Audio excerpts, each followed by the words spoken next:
ഇതാണ് മക്കളെ അടുത്ത വൈറലാവാൻ പോണ ഫിഷ് ഫ്രൈ. ഈ ഒരു തിക്ക് ഗ്രേവി കണ്ടില്ലേ, ഇത് മാത്രം മതി ഒരു ചെമ്പ് ചോറിന്. ഒരു പാനിൽ എണ്ണ ഒഴിച്ച് ഗ്യാസ് ഓൺ ആക്കാതെ തന്നെ അതിൽ മഞ്ഞപ്പൊടി, മുളക് പൊടി അതൊന്ന് മിക്സ് ചെയ്തതിനു ശേഷം ഗ്യാസ് ഓൺ ആക്കി ഇഞ്ചി വെളുത്തുള്ളി പേസ്റ്റ്, ചതച്ചെടുത്തിട്ടുള്ള ചെറുള്ളി, പിന്നെ ആവശ്യത്തിനുള്ള ഉപ്പ്, പിന്നെ കുറച്ച് കറിവേപ്പിലയും കൂടി ഇട്ടിട്ട് നന്നായിട്ടൊന്ന് മിക്സ് ചെയ്തെടുക്കുക. അതിനുശേഷം നമ്മളെ മെയിൻ ഇൻഗ്രീഡിയന്റ് ആയിട്ടുള്ള നീളത്തിൽ അരിഞ്ഞെടുത്തിട്ടുള്ള ഇഞ്ചി, തിന്നാക്കിയിട്ട് അരിഞ്ഞെടുത്തിട്ടുള്ള തേങ്ങാക്കൊത്തും ചേർത്ത് കൊടുത്തിട്ട് നമുക്ക് നന്നായിട്ടൊന്ന് ഇളക്കിയെടുക്കാം. പിന്നെ അതിലേക്ക് ആവശ്യത്തിനുള്ള പുളിവെള്ളം ചേർത്ത് കൊടുക്കുക. സത്യം പറഞ്ഞിട്ടുണ്ടല്ലോ, ഈ തേങ്ങാക്കൊത്തിട്ട ഗ്രേവിന് ഇതിന്റെ ഹൈലൈറ്റ്. നമ്മളിവിടെ ഐലൻഡ് എടുത്തിട്ടുണ്ട്, നിങ്ങൾക്ക് ഏത് മീനിൽ വേണമെങ്കിലും ട്രൈ ചെയ്തോ കേട്ടോ. ഇതൊന്ന് അടച്ചു വെച്ചിട്ട് ഏകദേശം ഒരു 5 മിനിറ്റ് വേവിച്ചെടുക്കുക. ഈ ഒരു സാധനം ഉണ്ടല്ലോ, ട്രൈ ചെയ്തിട്ടില്ല എന്നുണ്ടെങ്കിൽ അത് നിങ്ങൾക്ക് ഒരു വൻ നഷ്ടാവും. പിന്നെ ഇത് ട്രൈ ചെയ്ത് നോക്കിയിട്ട് നിങ്ങളെ വിലയേറിയ അഭിപ്രായങ്ങൾ കമന്റ് ബോക്സിൽ അറിയിക്കുക. ഒരു സൈഡ് പാകായതിനു ശേഷം മറിച്ചിട്ടിട്ട് മറ്റേ സൈഡും ഒരു ഹാഫ് കുക്ക് ചെയ്തെടുക്കുക.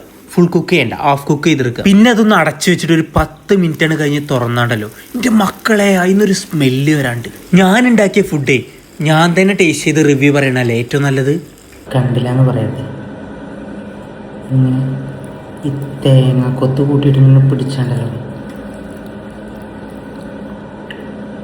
കാണുമ്പോൾ തന്നെ വെള്ളം ഇറക്കും.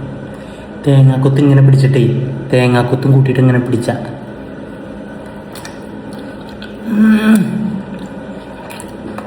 സൂപ്പറാണ്.